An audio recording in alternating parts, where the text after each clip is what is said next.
आचार्य योगेश कृष्ण शास्त्री ने बताया कि श्रीमद् भागवत कथा का मूल मंत्र सदाचार है। उन्होंने संगीतमय श्रीमद् भागवत कथा में कंस वध एवं रुक्मिणी और कृष्ण विवाह के बारे में भी विस्तार से बताया। धौलपुर अशोक विहार कॉलोनी पटियाला बाग गुरुद्वारा महिला मित्र मंडली द्वारा संगीतमय श्रीमद् भागवत कथा में कथावाचक आचार्य योगेश कृष्ण शास्त्री ने आज की कथा में 5 अध्याय का वर्णन किया। उन्होंने कहा कि महारास में 5 अध्याय हैं। उनमें गाए जाने वाले 5 गीत भागवत के 5 प्राण हैं। जो भी ठाकुर जी के इन 5 गीतों को भाव से गाता है वह भव से पार हो जाता है। उसे ठाकुर जी की भक्ति सहज प्राप्त हो जाती है। महाराज ने कथा में भगवान का मथुरा प्रस्थान, कंसवध, महर्षि सांदीपनि के आश्रम में विद्या ग्रहण करना, उद्धव गोपी संवाद, द्वारका की स्थापना, रुक्मिणी विवाह के प्रसंग का संगीत में भावपूर्ण पाठ किया। आस्था और विश्वास के साथ भगवत प्राप्ति आवश्यक है। भगवत प्राप्ति के लिए निश्चय और परिश्रम भी जरूरी है। भगवान श्री कृष्ण और रुक्मिणी के विवाह की झांकी ने सभी को खूब आनंदित किया। कथा के दौरान भक्तिमय संगीत ने श्रोताओं को आनंद से परिपूर्ण किया।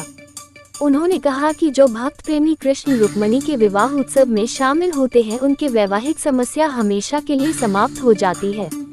कथावाचक ने भागवत कथा के महत्व को बताते हुए कहा कि जो भक्त प्रेमी श्री कृष्ण रुक्मिणी के विवाह उत्सव में शामिल होते हैं उनकी वैवाहिक समस्या हमेशा के लिए समाप्त हो जाती है। कथावाचक ने कहा कि जीव परमात्मा का अंश है।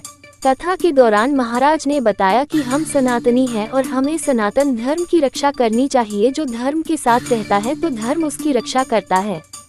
इसलिए हम सभी को सनातन धर्म से जुड़कर राष्ट्रभक्त को मजबूत करने का श्रोताओं से आह्वान किया। आचार्य जी ने श्री कृष्ण रुक्मिणी जी के विवाह के साथ साथ तुलसी जी और सालिग्राम जी का विवाह करवाया। तुलसी जी और सालिग्राम जी का कन्यादान कथा के परीक्षित सुनीता लवानिया और राजेश लवानिया ने किया।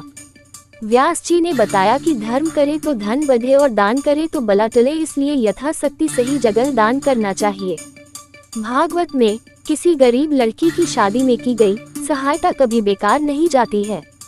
हमें पद प्रतिष्ठा भगवान के गुणगान करने से और पूजा करने से मिलती है। उन्होंने कहा कि भगवान तो सभी के अंदर विराजमान है, इसलिए हमें सभी की इज्जत करनी चाहिए और कभी अहंकार नहीं करना चाहिए, क्योंकि भगवान तो भावना के भूखे होते हैं। वह मन की भावना से ही प्रसन्न हो जाते हैं। जो मनुष्य श्रीमद् भागवत कथा में बढ़ चढ़कर भाग लेते हैं, वह किसी असहाय की सहायता करते हैं। वह जीव कोई साधारण जीव नहीं होते, वे बहुत पुण्य आत्मा होते हैं। कथा मंडप में सुनीता लवानिया, रेखा शर्मा, अंजलि कंसाना, कुसुम शर्मा, पुष्पा चौधरी, राजवती पाठक, संगीता गुप्ता, सीमा बंसल, सुषमा पाठक एवं अन्य भक्त श्रोतागण मौजूद रहे। रूपम दशाम दशकाम अखिलार्थलाभम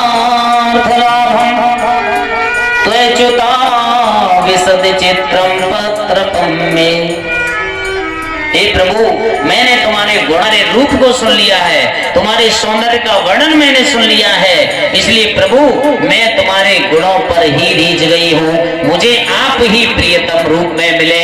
मैं उस श्रृंगार को नहीं चाहती हूँ। मेरा भाई जो रुक्मी है वो उस शिशुपाल से मेरा विवाह करना चाहता है।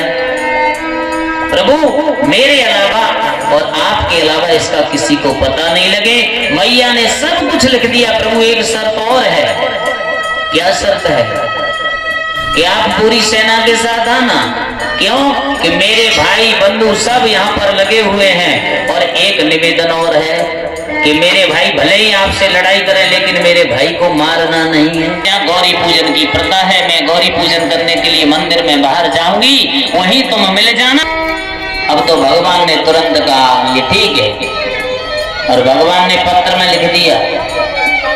सारे देश देशों के राजा वहां आकर के अपना डेरा लगाए बैठे हुए हैं।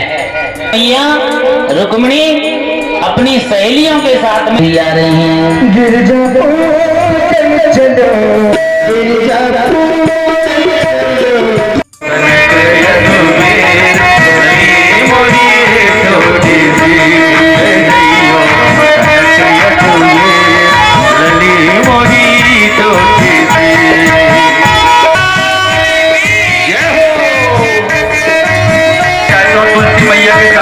जो भी पैर पाद प्रक्षालन करना चाहिए।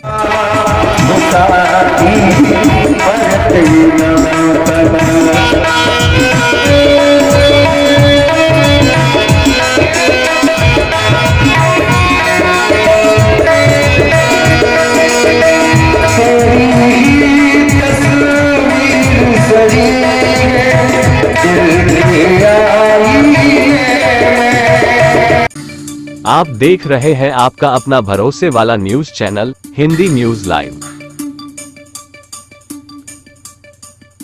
हिंदी न्यूज लाइव के लिए धौलपुर राजस्थान से नेहा शर्मा के साथ ब्यूरो विजय शर्मा। खबर में आज बस इतना ही। अगली खास खबर में फिर हाजिर होते हैं।